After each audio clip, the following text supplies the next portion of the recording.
जय श्री कृष्ण। राधे राधे मित्रों, मैं एक बार फिर से आपका सुन रहे हैं श्रीमद् भगवद गीता की एक अद्भुत और प्रेरणादायक श्रृंखला जिसका नाम है भगवद गीता की शाश्वत शिक्षाएं। इस श्रृंखला में मैं आपके साथ श्रीमद् भगवद गीता के प्रत्येक श्लोक और उनके वास्तविक, सरल तथा जीवन परिवर्तनकारी अर्थ साझा कर रहा हूं। मित्रों, जैसे कहा जाता है नेकी कर और कुएं में डाल, उसी तरह गीता का कर्म योग हमें यह सिखाता है कि कर्म करो और उसे भगवान को समर्पित कर दो।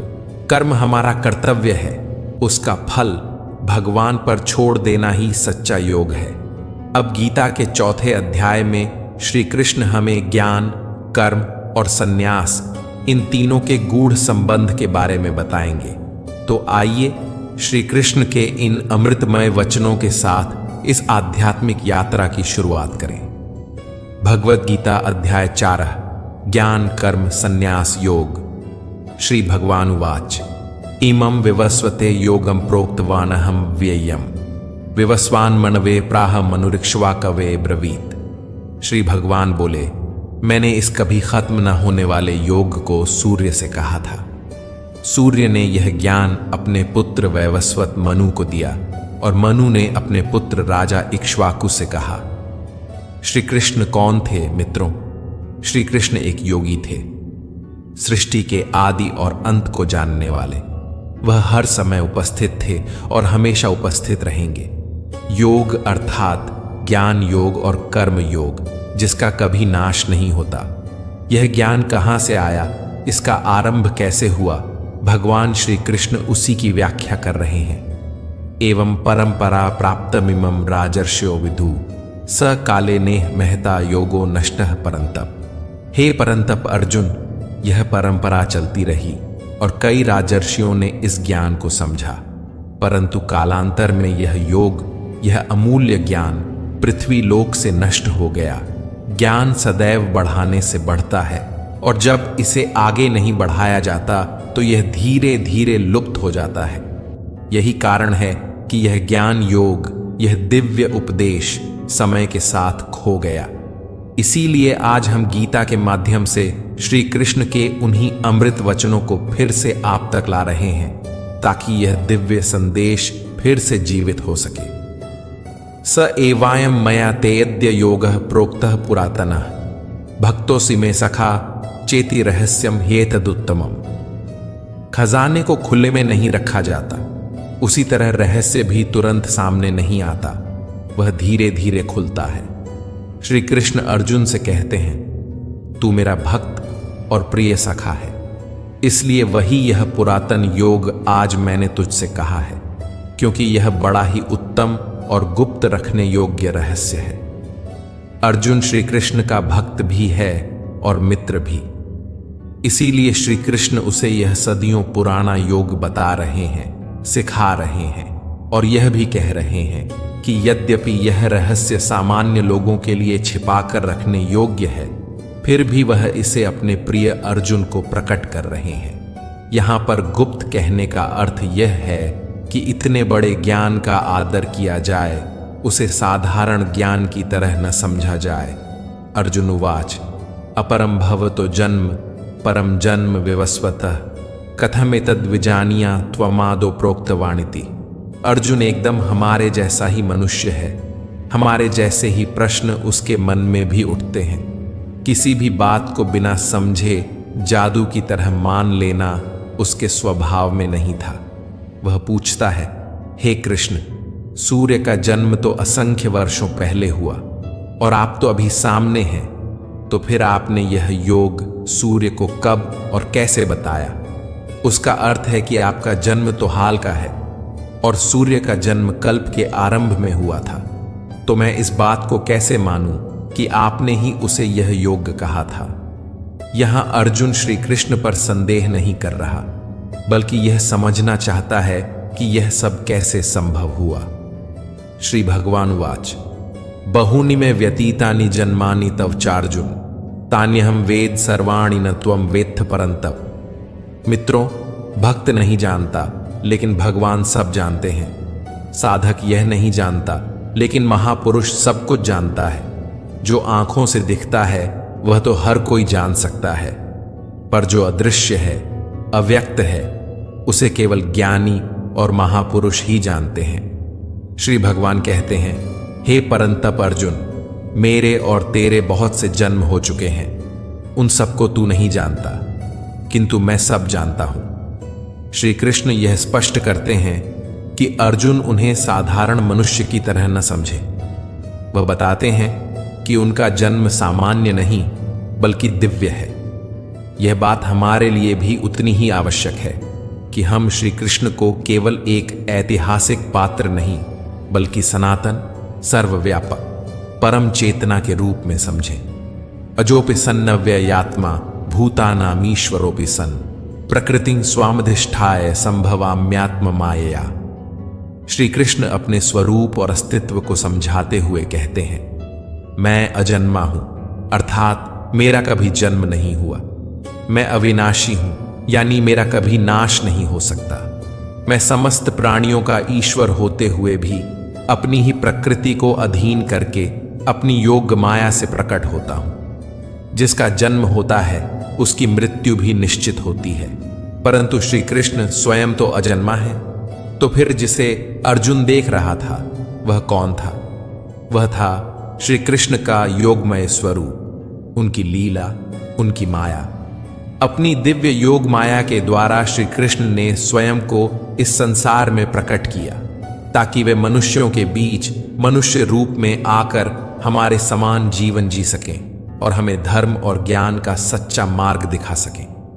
यदा यदा ही धर्मस्य ग्लानिर्भवति भारत अभ्युत्थानम धर्मस्य तदात्मानं सृजाम्यहम्।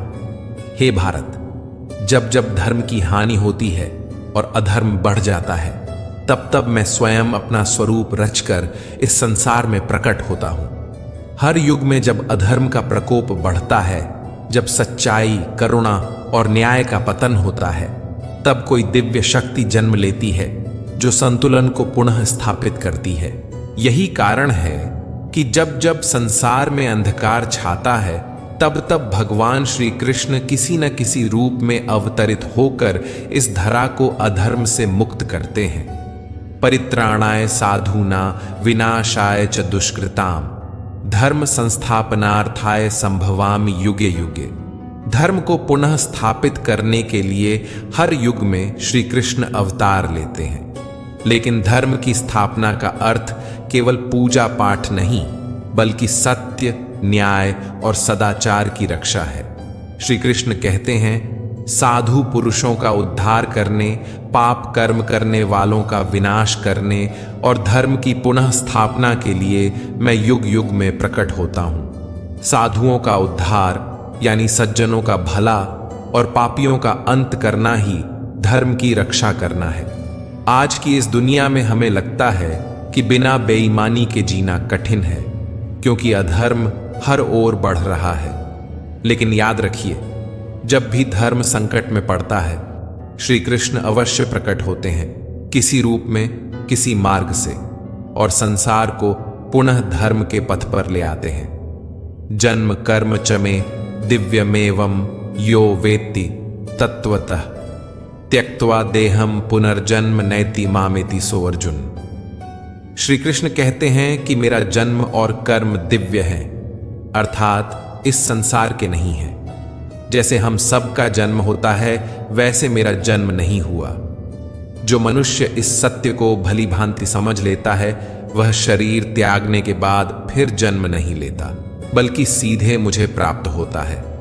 मनुष्य के जन्म का एक सामान्य तरीका होता है जिसे हम समझ सकते हैं, लेकिन मेरा जन्म दिव्य और अलौकिक होता है। इसलिए मेरे अस्तित्व को सामान्य बुद्धि से समझना आसान नहीं है, परंतु जो इस रहस्य को समझ जाता है, वह जन्म और मृत्यु के चक्र से मुक्त होकर मुझे ही प्राप्त करता है। ज्ञान की बात गहरी होती है मित्रों।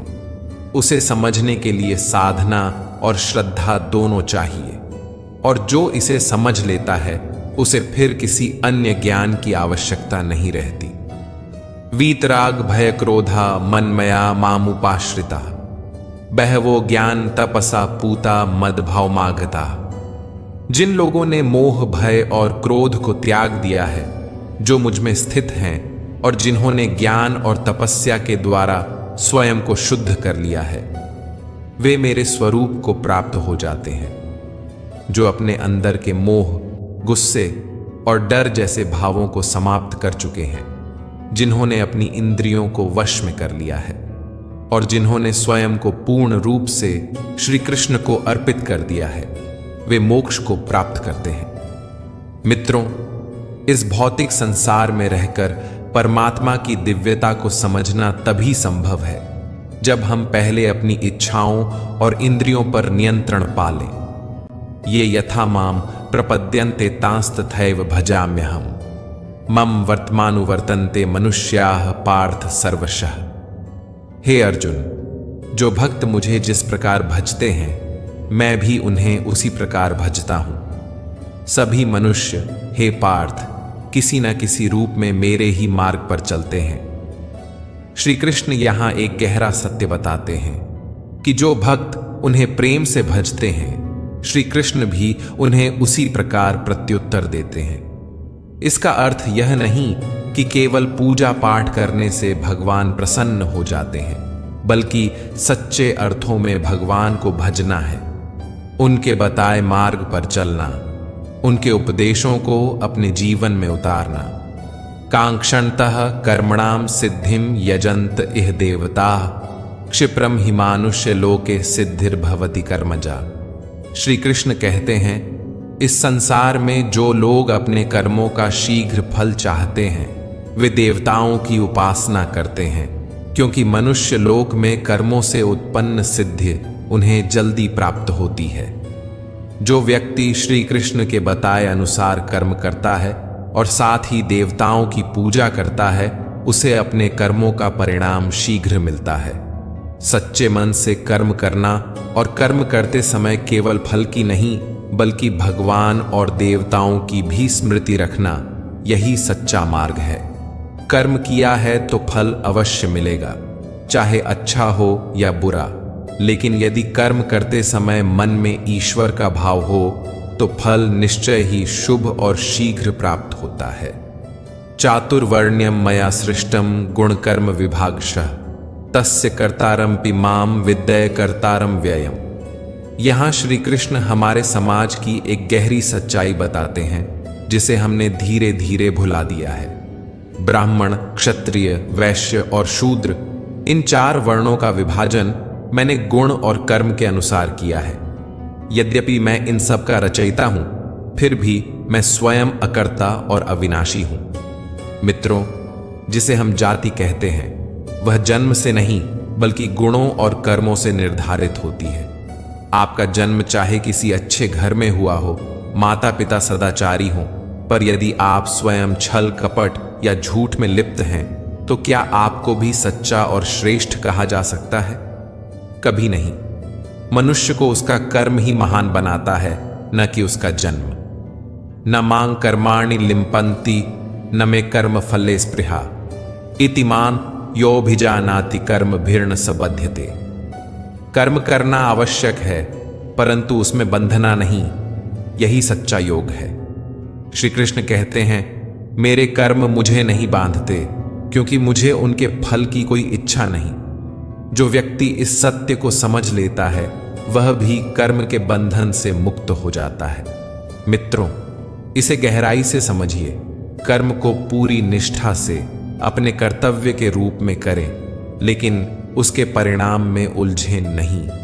आपने परीक्षा दी, प्रयास किया, अब परिणाम की चिंता न करें। हे भगवान, अच्छा कर देना, यह भाव भी आ सकती है। भगवान से फल की याचना न करें, बल्कि अपने कर्म को उत्कृष्ट बनाएं। जब कर्म श्रेष्ठ होगा, तब फल भी अवश्य श्रेष्ठ होगा। भगवान को आदेश देने की नहीं, अपने कर्तव्य को समर्पित करने की आवश्यकता है। एवं झात्वा कृतम कर्म पूर्वैरपि मुमुक्षुभे कुरु कर्मैव तस्मात्वं पूर्वैः पूर्वतरम कृतम। श्री कृष्ण आगे अर्जुन से कहते हैं कि पहले भी जिन महान आत्माओं ने मोक्ष प्राप्त किया था, उन्होंने इसी मार्ग का अनुसरण किया था। और यदि अर्जुन तुझे भी मुक्ति की इच्छा है तो तुझे भी उसी पथ पर चलना होगा। श्री कृष्ण अर्जुन को बताते हैं कि पूर्वजों और ऋषियों ने निष्काम कर्म का पालन करके ही ईश्वर की प्राप्ति की थी, इसलिए तू भी उसी मार्ग का अनुसरण कर। मित्रों, संसार बदलता रहता है परंतु उसके नियम नहीं बदलते। जैसे जन्म और मृत्यु अटल हैं, वैसे ही कर्म करने से ही फल प्राप्त होता है। मेहनत करने वाला कभी खाली हाथ नहीं रहता। यही सनातन सत्य है। किं कर्म किम कर्मेति कवयोप्यत्र मोहिता, तथ्य कर्म प्रवक्ष्यामि यज्ञात्वा मोक्ष्य से शुभात। कर्म के रहस्य को स्पष्ट करते हुए श्री कृष्ण कहते हैं, क्या कर्म है और क्या अकर्म है, इसका निर्णय करने में बड़े बड़े बुद्धिमान व्यक्ति भी भ्रमित हो जाते हैं। इसलिए मैं तुझे कर्म का यह गूढ़ तत्व समझाऊंगा, जिसे जानकर तू सभी अशुभ कर्मों और बंधनों से मुक्त हो जाएगा। आखिर कर्म है क्या? क्या केवल कुछ करना ही कर्म है? हम इस शब्द का प्रयोग हर समय करते हैं, लेकिन इसका गहरा अर्थ बहुत कम लोग समझते हैं। श्री कृष्ण अब यही भेद खोलने जा रहे हैं ताकि हम समझ सकें कि सच्चा कर्म क्या है और किस प्रकार उसे करके हम अपने जीवन को मोक्ष के मार्ग पर ले जा सकते हैं। कर्मणो ह्यपि बोद्धव्यम बोद्धव्यम च विकर्मणः, अकर्मणश्च बोद्धव्यम गहना कर्मणो गतिः। श्री कृष्ण कहते हैं, यह जानना आवश्यक है कि कर्म क्या है, अकर्म क्या है और विकर्म क्या है, क्योंकि कर्म की गति अत्यंत गूढ़ है। कर्म का अर्थ है कुछ करना, अकर्म का अर्थ है कुछ न करना, और विकर्म का अर्थ है कुछ विशेष या विपरीत करना। इन तीनों के बीच का भेद बहुत सूक्ष्म है। यह केवल दर्शन या सिद्धांत नहीं, बल्कि जीवन का व्यावहारिक विज्ञान है। मित्रों, जब हम इस भेद को समझ लेते हैं, तब हमारे जीवन का हर कार्य सरल हो जाता है। यही कारण है कि श्री कृष्ण हमें कर्म, अकर्म और विकर्म का गूढ़ रहस्य समझाना चाहते हैं, ताकि हम कर्म करते हुए भी उसके बंधन से मुक्त रह सकें। कर्मण्य कर्म या पश्चेद कर्मणि च कर्म या सबुद्धिमान मनुष्येषु सयुक्तः कृत्स्न कर्म कृत। जो मनुष्य कर्म में अकर्म देखता है और अकर्म में कर्म देखता है, वही वास्तव में बुद्धिमान है, और ऐसा योगी समस्त कर्मों को करने वाला कहा गया है। कर्म में अकर्म देखने का अर्थ है कि जो व्यक्ति कर्म करता है परंतु उसमें मैं करता हूं का अहंकार नहीं रखता। वह केवल कर्तव्य समझकर कर्म करता है, पर उसके फल या अपनी प्रशंसा की इच्छा नहीं रखता। उसे यह नहीं कहना चाहिए कि मैंने यह किया या मैंने वह किया। उसे बस अपना काम करना है और उसके परिणाम की चिंता छोड़कर अगले कर्तव्य में लग जाना है। यही सच्चा कर्मयोग है, कर्म में अकर्म को देखना। यस्य सर्वे समारंभा काम संकल्प वर्जिता, ज्ञानाग्निदग्ध कर्माणम तमाहु पंडितम बुद्धा। श्री कृष्ण आगे कहते हैं, जिसके सभी कर्म कामना और संकल्प से रहित हैं और जिसके कर्म ज्ञान रूप अग्नि में भस्म हो चुके हैं, उस पुरुष को ज्ञानी लोग पंडित कहते हैं। सरल शब्दों में कहें तो कर्म करना है और फिर उसे भूल जाना है। लेकिन वह कर्म कैसा होना चाहिए? शास्त्र सम्मत। शास्त्र वही कर्म उचित बताते हैं जिसमें धर्म का पालन हो, कर्तव्य की पूर्ति हो और किसी का अहित न हो। जब हम शुद्ध नियत से बिना स्वार्थ के शास्त्रों के अनुसार कर्म करते हैं तो वह कर्म हमें बांधता नहीं बल्कि मुक्त करता है। त्यक्त्वा कर्म फला संगम नित्य तृप्तो निराश्रयः कर्मण्यभिप्रवृत्तोपि नैव किंचित करोति सः। जो पुरुष अपने कर्मों के फल की आसक्ति छोड़ चुका है, जो सदैव आत्मतृप्त और किसी भी बाहरी वस्तु पर निर्भर नहीं है, वह कर्म करता हुआ भी वास्तव में कुछ नहीं करता। वह केवल अपना कर्तव्य निभाता है, न कि अपने स्वार्थ के लिए कर्म करता है। मित्रों, जो व्यक्ति अपने कर्म का फल सोचकर चिंतित नहीं होता, वही सबसे सफल होता है। जो परिणाम की चिंता छोड़ देता है वह मन से स्वतंत्र हो जाता है, और जब मन स्वतंत्र होता है तब वही व्यक्ति उन्नति करता है, ऊंचाइयों को छूता है, यहां तक कि ईश्वर की प्राप्ति भी कर लेता है। बस इतनी सी बात याद रखिए, भविष्य की चिंता मत कीजिए, वर्तमान में रहिए और पूरे मन से अपना कर्म कीजिए। निराशीर्यत चित्तात्मा त्यक्त सर्व परिग्रह शारीरम केवलम कर्म कुर्वन्नाप्नोति किल्बिषम। इस श्लोक में श्री कृष्ण योगी की उस उन्नत अवस्था का वर्णन करते हैं जहां वह अपने अंतःकरण अर्थात मन और इंद्रियों को पूर्ण रूप से जीत लेता है। जिसने अपने मन और इंद्रियों को वश में कर लिया है वही सच्चा आशा रहित पुरुष कहलाता है। हमारा मन और अंतःकरण ही हमें कल्पनाओं और आशाओं में बांधता है। जब हम अपने मन के कहने पर चलते हैं तब हम उसकी पकड़ में होते हैं, परंतु जो व्यक्ति अपने मन पर विजय पा लेता है वह केवल शरीर से संबंधित आवश्यक कर्म करता है। वह कर्म करता हुआ भी वास्तव में कर्म में नहीं बंधता। यदृच्छा लाभ संतुष्टो द्वंद्वातीतो विमत्सरः समः सिद्धा व सिद्धो चकृत्वापि न निबध्यते। जो व्यक्ति बिना मांगे जो भी प्राप्त हो उसमें संतुष्ट रहता है, जो दूसरों से ईर्ष्या नहीं करता, जो सुख दुख लाभ हानि जीत हार जैसे द्वंद्वों से ऊपर उठ चुका है, वही सच्चा कर्मयोगी कहलाता है। श्री कृष्ण समझाते हैं कि योगी को जो भी वस्तु या परिस्थिति बिना इच्छा के मिलती है उसमें वह प्रसन्न रहता है। वह यह नहीं सोचता कि किसी और के पास उससे अधिक धन, नाम या यश क्यों है। जो व्यक्ति सफलता और असफलता दोनों में समान भाव रखता है वही सच्चे अर्थों में कर्म करते हुए भी उससे बंधता नहीं।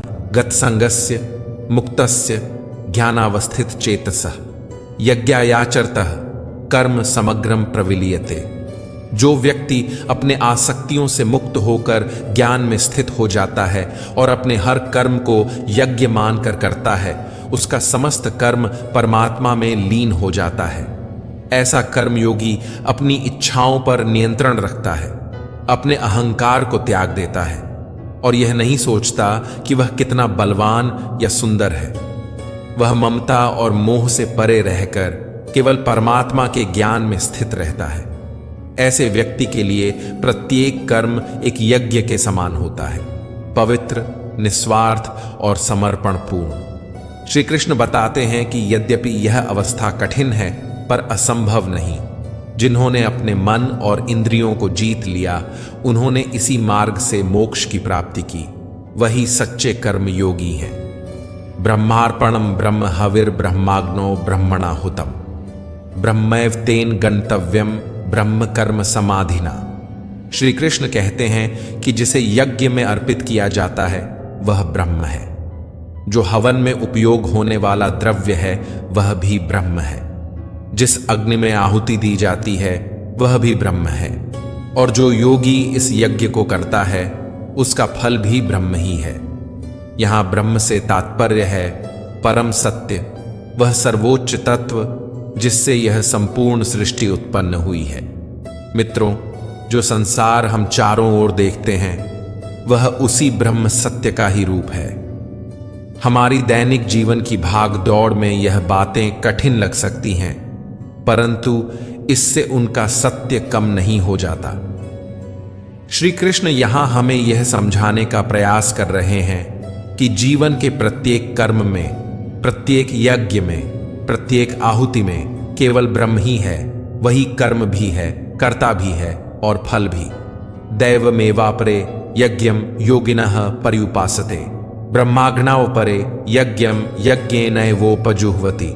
कुछ योगी देवताओं को सर्वस्व मानकर अपने यज्ञ को उन्हें समर्पित करते हैं। देवता अर्थात वे दिव्य शक्तियां, वे रूप जिनकी हम पूजा करते हैं। यह यज्ञ का वह रूप है जो सामान्य लोगों के लिए सुलभ और सहज है, परंतु जो सच्चे कर्मयोगी होते हैं वे अपने हर कर्म, हर अनुष्ठान, हर आहुति को सीधे ब्रह्म को अर्पित करते हैं। चाहे आप श्री राम, श्री कृष्ण, भगवान शिव, माता दुर्गा या अपने किसी भी आराध्य को याद करके यज्ञ करें या ब्रह्म उस परम सत्य को मानकर कर्म करें, कोई अंतर नहीं पड़ता। श्री कृष्ण कहते हैं, बस इतना ध्यान रखना कि तुम्हारा हर कर्म एक यज्ञ है जिसमें तुम अपने समर्पण के भाव से ईश्वर को अपना सब कुछ अर्पित करते हो और पूरी निष्ठा से अपना कार्य करते हो। श्रोत्रादीनीन्द्रियाण्यन्ये संयमाग्निषु जुह्वति, शब्दादीन विषयानन्य इंद्रियाग्निषु जुह्वति। जिस प्रकार अग्नि में जो भी डाला जाता है वह जलकर भस्म हो जाता है, उसी प्रकार श्री कृष्ण संयम को भी एक अग्नि कहते हैं। जो योगी होते हैं वे अपने संयम की अग्नि में अपनी इंद्रियों को समर्पित करते हैं, अपनी इच्छाओं को, अपने आकर्षणों को, अपने मोह को उसी संयम की अग्नि में भस्म कर देते हैं। परंतु जो अज्ञानी होते हैं वे इसका उल्टा करते हैं। वे अपनी इंद्रियों की अग्नि में स्वयं को ही जला डालते हैं।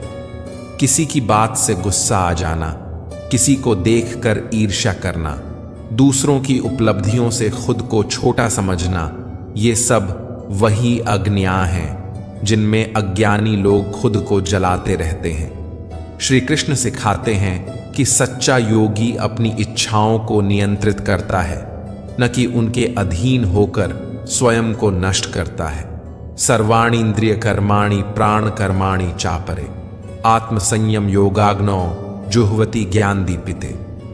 अपनी इंद्रियों और अंतःकरण को वश में करने का सबसे बड़ा तरीका है ज्ञान। ज्ञान से ही योगी अपने मन को नियंत्रण में रखते हैं। जब भी कोई बुरा विचार आता है तब उनका ज्ञान ही उन्हें बताता है कि उनके जीवन का लक्ष्य कुछ और है, न कि यह। आप स्वयं सोचिए, हर कर्म के दो पहलू होते हैं, सही और गलत। उसे करते समय आपको भली भांति पता होता है कि कौन सा रास्ता उचित है। उस समय आप जो निर्णय लेते हैं वही आपके ज्ञान का परिचय होता है। यही ज्ञान है जो आपको सही मार्ग चुनने की प्रेरणा देता है। श्री कृष्ण हमें गीता के माध्यम से यही दिव्य ज्ञान दे रहे हैं जो मन को संयमित कर आत्मा के प्रकाश की ओर ले जाता है। द्रव्य यज्ञास्तपो यज्ञ योग यज्ञास्तथा परे, स्वाध्याय ज्ञान यज्ञाश्च यतयः संशित व्रता। हर व्यक्ति का युद्ध अलग होता है, इसलिए उसका यज्ञ और उसका कर्म भी भिन्न होता है। श्री कृष्ण इस श्लोक के माध्यम से यही बात बताते हैं। अनेक पुरुष द्रव्य संबंधी यज्ञ करते हैं, अर्थात वे अपने धन, वस्त्र, अन्न या वस्तुएं दान में देकर पुण्य अर्जित करते हैं। कुछ तपस्या रूप यज्ञ करते हैं, वे तप, संयम और कठिन साधना के माध्यम से प्रभु को पाने का प्रयास करते हैं। अन्य लोग योग रूप यज्ञ करते हैं, अर्थात ध्यान, प्राणायाम और साधना द्वारा आत्मा और परमात्मा के मिलन की कोशिश करते हैं। वहीं कुछ साधक अहिंसा, सत्य और संयम जैसे व्रतों का पालन करते हुए स्वाध्याय रूप ज्ञान यज्ञ करते हैं। कोई ईश्वर को फूल और फल अर्पित करता है, कोई तपस्या से उसे प्रसन्न करने की कोशिश करता है, तो कोई योग के माध्यम से उसे प्राप्त करना चाहता है। मित्रों, हर किसी का युद्ध अलग है, इसलिए अपना युद्ध पहचानिए और अपने कर्म को उसी अनुरूप चुनिए। अपाने जुह्वति प्राणम प्राणेपाणम तथा परे, प्राणापान गति रुद्ध्वा प्राणायाम प्रायणा, अपरे नियतहाराः प्राणान् प्राणेषु जुह्वति, सर्वेप्येते यज्ञविदो यज्ञक्षपित कल्मषाः। इन श्लोकों में श्री कृष्ण प्राणायाम के रहस्य को समझाते हैं। कई योगी अपने अपान वायु में प्राण वायु को हवन करते हैं और कुछ प्राण वायु में अपान वायु को अर्पित करते हैं। अन्य योगी जो नियमित आहार लेते हैं और प्राणायाम में निपुण होते हैं, वे प्राण और अपान की गति को नियंत्रित करते हुए प्राणों को ही प्राणों में हवन करते हैं। यह सभी साधक यज्ञ को समझने वाले हैं और यज्ञ के माध्यम से अपने पापों को नष्ट कर चुके हैं। प्राण का अर्थ है सांस को भीतर खींचना और अपान का अर्थ है सांस को बाहर छोड़ना। योगियों की साधना की गहराई इस बात से मापी जाती है कि वे अपनी सांसों पर कितना नियंत्रण रखते हैं। बहुत से योगी अपनी सांसों के आने जाने को पूरी तरह नियंत्रित कर लेते हैं, जबकि सामान्य व्यक्ति ऐसा नहीं कर पाता। हमारी सांसें तो अपने आप चलती रहती हैं, क्योंकि उनके रुक जाने का अर्थ है जीवन का अंत। परंतु योगियों के लिए प्राण पर नियंत्रण ही जीवन की शक्ति है। प्राणायाम के माध्यम से वे स्वयं पर संयम प्राप्त करते हैं, और यही श्री कृष्ण हमें सिखा रहे हैं कि जो अपने प्राणों पर नियंत्रण कर लेता है वह वास्तव में अपने जीवन पर नियंत्रण पा लेता है। यज्ञ शिष्टामृत भुजो यान्ति ब्रह्म सनातनम नायम लोकोस्त्य यज्ञस्य कुतोन्यः कुरु सत्तम। यज्ञ की महिमा का बखान करते हुए श्री कृष्ण कहते हैं, हे कुरुश्रेष्ठ अर्जुन, जो योगी जन यज्ञ के पश्चात बचे हुए अमृत का अनुभव करते हैं वे सनातन परब्रह्म परमात्मा को प्राप्त होते हैं। परंतु जो मनुष्य यज्ञ नहीं करता उसके लिए यह लोक भी सुखदायक नहीं होता, फिर परलोक की बात ही क्या करें। यहां श्री कृष्ण यज्ञ के शेष भाग को अमृत कहते हैं, क्योंकि यज्ञ के बाद जो शांति, संतोष और आत्मिक तृप्ति मिलती है वही परम आनंद है जो सीधे भगवान तक ले जाती है। मित्रों, यज्ञ को आप कर्म भी समझ सकते हैं। जब हम अपने कर्तव्य का पालन करते हैं और उसके परिणाम को ईश्वर का आशीर्वाद मान लेते हैं, तब वही कर्म एक यज्ञ बन जाता है। जो व्यक्ति अपने कर्म के फल में संतोष रखता है और अगले कर्म में लग जाता है, वही वास्तव में अमृत का अनुभव करता है। एवं बहुविधा यज्ञावितता ब्राह्मणों मुख्य कर्मजान विद्धितान सर्वान एवं ध्यात्वा विमोक्ष्यसे। श्री कृष्ण आगे कहते हैं, हे अर्जुन, वेदों में अनेक प्रकार के यज्ञ बताए गए हैं। उन सब को तू मन, इंद्रिय और शरीर की क्रिया से संपन्न होने वाले कर्म जान। इस प्रकार जब तू इन यज्ञों के वास्तविक स्वरूप को समझ लेगा और सच्चे भाव से उनका पालन करेगा, तब तू कर्म बंधन से सदा के लिए मुक्त हो जाएगा। मित्रों, वेदों में अनेक यज्ञों का उल्लेख है, जैसे इंद्रियों पर संयम रखना, देवताओं को अर्पण करना, प्राणायाम के माध्यम से श्वास को नियंत्रित करना, अहंकार का त्याग करना। ये सब भी यज्ञ ही हैं। जब हम इन यज्ञों को सच्चे मन से करते हैं तो हम जन्म मरण के चक्र से ऊपर उठकर मुक्ति की ओर बढ़ते हैं। श्रेयान् द्रव्यमयाद्यज्ञा ज्ञानयज्ञः परन्तप सर्वं कर्माखिलम पार्थ ज्ञाने परिसमाप्यते। हे परंतप अर्जुन, द्रव्य से किए गए यज्ञ से कहीं श्रेष्ठ ज्ञान यज्ञ है। एक यज्ञ तो वह है जिसमें हम हवन कुंड में घी, अनाज या अन्य द्रव्य अर्पित करते हैं और देवताओं का आवाहन करते हैं। परंतु इससे भी उच्चतर है ज्ञान यज्ञ, जिसमें मनुष्य अपनी इंद्रियों को वश में रखता है, अपनी सांसों को नियंत्रित करता है, अपने कर्म करता है, परंतु उनके फल की इच्छा नहीं रखता। यही सच्चा यज्ञ है, जब व्यक्ति अपने भीतर के अज्ञान को जला देता है और ज्ञान की अग्नि प्रज्वलित करता है। श्री कृष्ण कहते हैं कि ज्ञान यज्ञ ही वह साधना है जो मनुष्य को सीधे परमात्मा से जोड़ती है। वही उसे साक्षात्कार की अवस्था तक ले जाती है, जहां कर्म समाप्त होकर केवल ज्ञान ही शेष रह जाता है। तद्विद्धि प्रणिपातेन परिप्रश्नेन सेवया उपदेक्ष्यन्ति ते ज्ञानम ज्ञानिनस्तत्वदर्शिनः। अर्जुन तो स्वयं भगवान के सम्मुख थे, परंतु हम सब तो नहीं हैं मित्रों।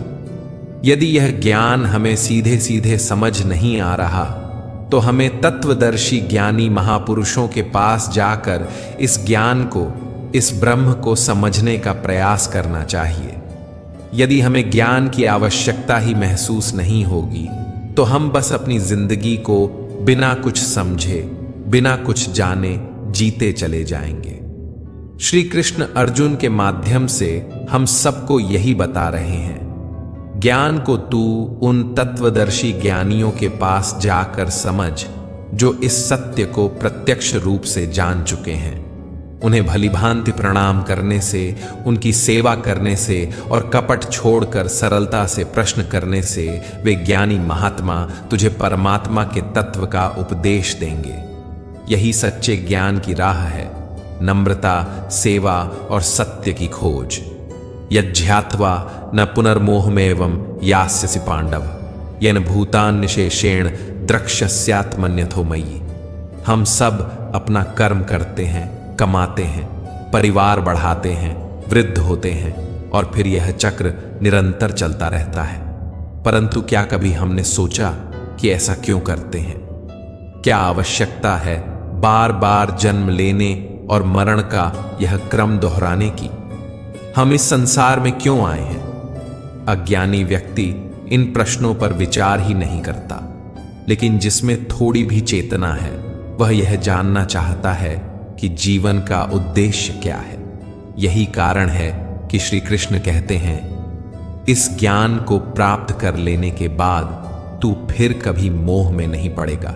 तब तू सभी प्राणियों को स्वयं में और मुझे एक ही रूप में देख सकेगा। जब यह अनुभूति हो जाती है कि सब कुछ उसी का विस्तार है, तब मोह और भ्रम स्वतः समाप्त हो जाते हैं। अपि चेदसि पापेभ्यः सर्वेभ्यः पापकृत्तमः सर्वं ज्ञानप्लवेनैव वृजिणं संतृष्यसि। यदि तू अन्य सभी पापियों से भी बड़ा पाप करने वाला हो, तब भी तू ज्ञान रूपी नौका के सहारे उस पाप रूपी समुद्र को पार कर जाएगा। श्री कृष्ण का अर्थ यह नहीं है कि पहले पाप करो और फिर ज्ञान से बच निकलो, बल्कि वे यह कह रहे हैं, यह मत सोचो कि तुम इतने पापी हो गए हो कि अब ज्ञान तुम्हारे लिए नहीं। ज्ञान का मार्ग सभी के लिए खुला है। जो भी सच्चे मन से जानना चाहता है, जो अपने भीतर से परिवर्तन की इच्छा रखता है, वह इस ज्ञान रूपी नौका पर सवार होकर अपने पापों के सागर को पार कर सकता है। मित्रों, यह ज्ञान ही सबसे बड़ी साधना है जो हमें अंधकार से प्रकाश की ओर ले जाती है। इसलिए देर मत कीजिए, आगे बढ़िए और इस यात्रा का आरंभ कीजिए। यथैधान से समिद्धोग्निर्भस्म सात् कुरुते अर्जुन, ज्ञानाग्नि सर्वकर्माणि भस्म सात् कुरुते तथा। हे अर्जुन, जैसे जलती हुई अग्नि में ईंधन पूरी तरह जलकर राख हो जाता है, वैसे ही ज्ञान रूपी अग्नि सभी कर्मों को भस्म कर देती है। जब ईंधन को आप अग्नि में डालते हैं तो ईंधन बचता नहीं, वह स्वयं अग्नि बन जाता है। उसी प्रकार जब सच्चा ज्ञान प्राप्त हो जाता है, जब व्यक्ति ज्ञानी बन जाता है, तब उसके सभी कर्म समाप्त हो जाते हैं, अर्थात वह कर्म के बंधन से मुक्त हो जाता है। यहां कर्मों के समाप्त होने का अर्थ यह नहीं है कि व्यक्ति कर्म करना छोड़ देता है, बल्कि इसका अर्थ है कि वह कर्म करता तो है, परंतु उसे कर्तव्य समझकर करता है, फल की इच्छा से नहीं। यही सच्चा ज्ञान है जिसे हम सभी को समझना और अपनाना चाहिए। न हि ज्ञानेन सदृशम पवित्रमिह विद्यते तत्स्वयं योग संसिद्ध कालेनात्मनि विन्दति। इस संसार में ज्ञान के समान कोई और पवित्र वस्तु नहीं है। ज्ञान सब कुछ शुद्ध कर देता है। कितने ही लोगों ने कर्म योग के द्वारा इस ज्ञान को प्राप्त किया है। जैसे बिना इच्छा के कोई कार्य नहीं होता, वैसे ही यदि मन में ज्ञान को पाने की जिज्ञासा न हो तो ज्ञान भी नहीं मिलता।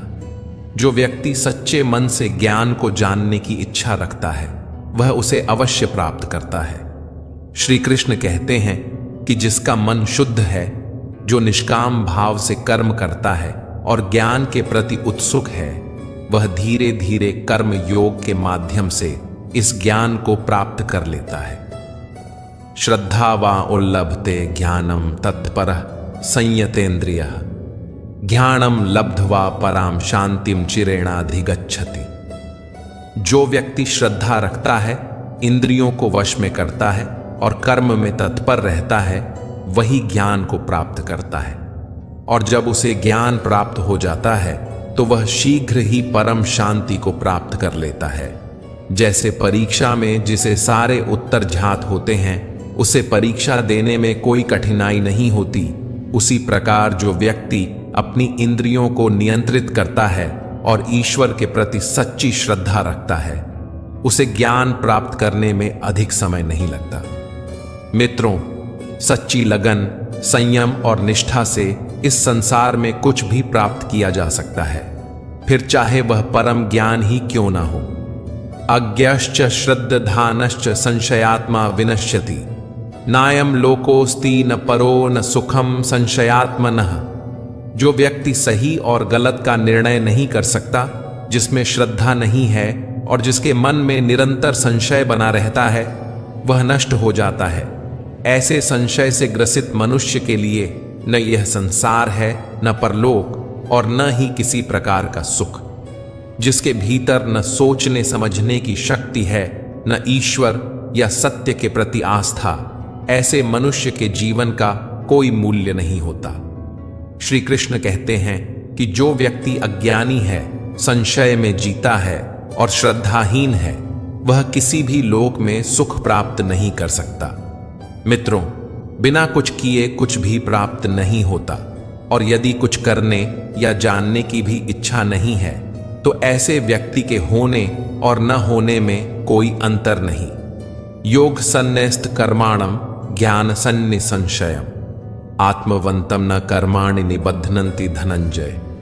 हे धनंजय, जो मनुष्य योग के द्वारा अपने सभी कर्मों को भगवान को समर्पित कर देता है, जिसने विवेक के माध्यम से अपने सभी संशयों का नाश कर दिया है और जिसका मन उसके वश में है, उसे कर्म बांध नहीं सकते। ऐसा व्यक्ति कर्म करता है, परंतु वह कर्म के बंधन में नहीं पड़ता। कर्मयोगी वही है जो अपने हर कार्य को ईश्वर को समर्पित करता है, उसमें अहंकार नहीं रखता और जो अपने भीतर से संदेहों को समाप्त कर देता है। मित्रों, यदि मन में संशय रहेगा तो जीवन में कभी कोई ठोस निर्णय नहीं ले पाएंगे, लेकिन जो अपने मन पर विजय पा लेता है, उसे भगवान के ज्ञान तक पहुंचने से कोई नहीं रोक सकता। तस्मात् ज्ञान संभूतम हृतस्थम ज्ञानासीनात्मना, चित्वैणम संशयम योगमातिष्ठोत्तिष्ठ भारत। हे भरतवंशी अर्जुन, इसलिए तू अपने हृदय में स्थित अज्ञान से उत्पन्न इस संशय को ज्ञान रूपी तलवार से काट डाल और कर्म योग में स्थित होकर युद्ध के लिए खड़ा हो जा। श्री कृष्ण यहां अर्जुन को जागृत कर रहे हैं, कह रहे हैं कि अपने भीतर के भ्रम और संदेह को समाप्त कर कर्म के मार्ग पर डट जा। मित्रों, जब हमारे मन में किसी बात को लेकर संशय या चिंता उठे तो हमें अधिक सोचने की बजाय कर्म में लग जाना चाहिए। परिणाम की चिंता छोड़कर अपने कर्तव्य को पूर्ण निष्ठा से करना ही कर्मयोग है और यही श्री कृष्ण का संदेश है। मित्रों, इस प्रकार हमने श्रीमद् भगवद गीता के चतुर्थ अध्याय ज्ञान कर्म संन्यास योग का सार समझा। इस अध्याय में श्री कृष्ण बताते हैं कि जब जब अधर्म बढ़ता है, वे धर्म की स्थापना के लिए अवतार लेते हैं। उनका जन्म और कर्म दिव्य है और जो इसे समझ लेता है वह जन्म मृत्यु के चक्र से मुक्त हो जाता है। श्री कृष्ण समझाते हैं कि ज्ञान से किया गया निस्वार्थ कर्म ही मुक्ति का मार्ग है। जो अपने कर्मों को ईश्वर को समर्पित करता है और मन को वश में रखता है, वही सच्चा योगी है। ज्ञान वह अग्नि है जो सभी पापों को भस्म कर देती है और मनुष्य को शांति और मोक्ष की ओर ले जाती है। तो मित्रों, जुड़े रहिए हमारी नई श्रृंखला भगवद गीता की शाश्वत शिक्षाएं के साथ। अगर यह वीडियो आपके मन को छू गया हो या आपकी सोच में कोई सकारात्मक परिवर्तन लाया हो तो इसे लाइक करें, अपने प्रियजनों के साथ शेयर करें और हमारे चैनल को सब्सक्राइब करके घंटी का बटन जरूर दबाएं ताकि हमारी आने वाली सभी आध्यात्मिक, ज्ञानवर्धक और प्रेरणादायक वीडियो आप तक बिना किसी रुकावट के पहुंचती रहे। अगर इस प्रस्तुति में मुझसे कोई त्रुटि या गलती हो गई हो तो मैं आपके समक्ष क्षमा प्रार्थी हूं। मिलते हैं बहुत जल्द श्रीमद् भगवद गीता के चौथे अध्याय की इसी तरह की सहज, गूढ़ और हृदय स्पर्शी व्याख्या के साथ। तब तक के लिए अपना ध्यान रखें, स्वस्थ रहें, प्रसन्न रहें और श्री कृष्ण के उपदेशों को अपने जीवन में अपनाकर अपने पथ को उज्ज्वल बनाएं। जय श्री कृष्ण। राधे राधे।